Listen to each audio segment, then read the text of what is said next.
Ya, dengan Pak. Direktur Operasi Basarnas Laksamana Bramantio. Ya, Bapak boleh diceritakan Kak, Pak, seperti apa sebenarnya kronologi awal saat Basarnas pertama kali menerima laporan kecelakaan antara kereta Argo Bromo Anggrek dan juga KRL, Pak? Terima kasih. Jadi ketika itu malam hari Selasa, kalau tidak salah ya, mungkin kejadian sekitar pukul 20.57, kemudian kami dari Basarnas Command Center menerima informasi sekitar 5 menit setelah itu, kemudian kami langsung menggerakkan, ada postar kami yang berada di Bekasi, kebetulan kami kirim sekitar 12 personel untuk langsung merapat ke lokasi kejadian. Jadi kurang lebih 20 menit setelah menerima laporan itu, kira-kira pukul 21.20 itu tim Posar Bekasi sudah merapat di lokasi kejadian, dalam hal ini mungkin di stasiun Bekasi Timur. Kemudian mereka melaksanakan asesmen. Selanjutnya mereka melaporkan apa yang mereka sampaikan ke kantor pusat, ke Basarnas Command Center kami yang berada di Kemayoran. Dari situlah akhirnya kami mengambil kesimpulan bahwa sepertinya kejadian ini membutuhkan penanganan khusus terkait kecelakaan ini, khususnya karena gerbong tadi yang terjadi. Jadi gerbong paling belakang itu kepala lokomotif yang dari kereta Argo itu menyundul masuk ke dalam gerbong paling belakang dari KRL, sehingga dua itu masuk. Nah, dari situlah akhirnya kami dari Kemayoran mengirimkan 3 tim Basarnas Special Command ke lokasi kejadian, yang kurang lebih perjalanan sudah sampai di sana sekitar pukul 21.20 juga, 21.45, 50 lah. Yang didahului tadi oleh tim dari sini sudah berada di tempat. Nah, ini disitulah kami mulai melaksanakan kegiatan, kemudian melihatkan ke tempat, dan disitulah dari gerbong itu ternyata setelah kami observasi masih ada 5 korban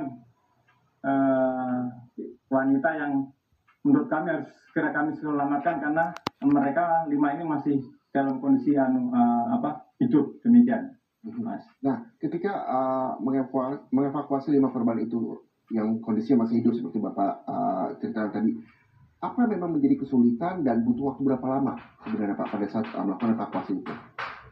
Baik, setelah informasi awal dari tim Bekasi tadi, kemudian kami kirim, dengan adanya 5 korban yang masih hidup di gerbong terakhir itu, memang kita, ini membutuhkan penanganan khusus, sehingga memerlukan masukan peralatan. Kemudian kami cek, ternyata memang kondisinya karena itu ya, kita paham mereka semua barang-barang itu baja semua, kemudian juga beberapa sudah sobek. Sehingga kita perlu kehati-hatian untuk membantu rekan-rekan korban yang 5 ini agar tidak terjadi yang lebih fatal. Nah, akhirnya kami memang konsentrasi terhadap 5 korban yang masih bisa kami ajak komunikasi, kami bantu agar mereka tidak semakin parah dan bisa kami selamatkan ke-5-nya.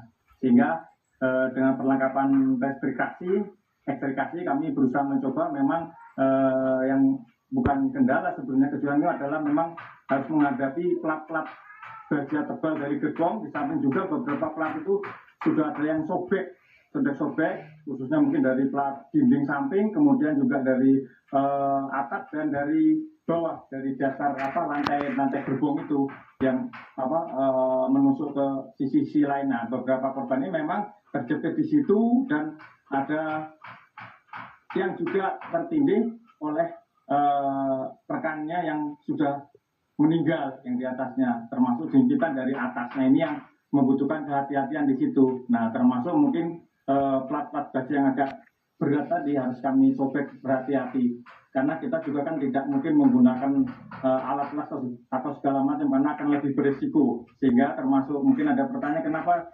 gerbongnya lokomotif tidak langsung ditarik saja. Nah, Smart ada pertanyaan seperti itu, seperti mungkin kemarin sudah kami setelah disampaikan juga oleh kepala Basarnas, kalau kita serta-merta akan menarik gerbong lokomotif itu, yang kami khawatirkan akan membahayakan korban yang 5 ini yang masih dalam terkait tadi sobekan-sobekan yang masih ada di dalam gerbong terakhir ini tadi. Sehingga kami membutuhkan kehati-hatian dan penanganan khusus secara hati-hati yang kami kerjakan bersama tim dibantu dengan yang lain juga, sehingga karena kami juga dikerja waktu sehingga di tengah malam akhirnya kami dini hari pukul 02 dari 3 tim Basarnas spesial komen yang kami kirim tadi, kami membutuhkan perkuatan lagi, akhirnya kami kirim lagi 2 tim dari Kemayoran untuk membantu proses estrikasi ini, sehingga selesai sekitar pukul 08.20 pagi harinya. Karena mungkin kami membutuhkan kehati-hatian untuk membuka jepitan-jepitan atau plat-plat material yang menghibit badan-badan, khususnya kaki, utamanya kaki mereka, sama ada tangan kemarin, 2 tangan mereka terhibit di situ, demikian itu Mas. Jadi perlu juga komunikasi dengan para korban ini untuk menghibur, mengalihkan, demikian. Bentuk komunikasi yang memang terus dijalin antara tim Basarnas juga para korban kecelakaan kereta api di Bekasi Timur ini juga terus dibangun supaya memberikan semangat buat para korban di sana. Terima kasih sekali lagi atas ceritanya Direktur Operasi Basarnas Laksma TNI Bramantio bersama Kompas TV. Semangat terus buat Basarnas. Terima kasih telah membantu proses evakuasi dari kecelakaan kereta di Stasiun Bekasi Timur, Bapak.